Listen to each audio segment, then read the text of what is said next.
Kar ka ce sai ka yi arziki tukunna za ka fara neman aure. Domin ita soyayyar gaskiya ana iya gane ta ne a lokacin da baka da komai, baka da arziki.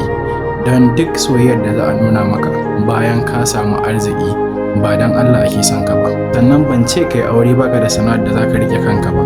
In dai sana'ar ka za ta riƙe ka da kai da matarka da yaro ko guda ɗaya ne, kar ka jira sai ka yi arziki tukunna za ka nemi soyayya. Soyayya a lokacin da baka da komai ita ce soyayya ta ƙwarai. Idan kuma baka yarda da abin da nake faɗa ba, ka yi wa kanka wannan tambayoyin guda uku.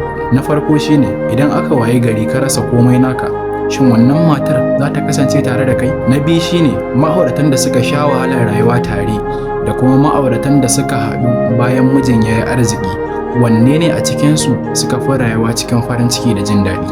Na uku shine za ka iya samun soyayya tsakani da Allah a lokacin da baka da komai? Amsoshin da ka samu su ne za su faɗa maka soyayya tsakani da Allah ce ko kuma don wani abu naka ake yi maka. Allah ya samu dace.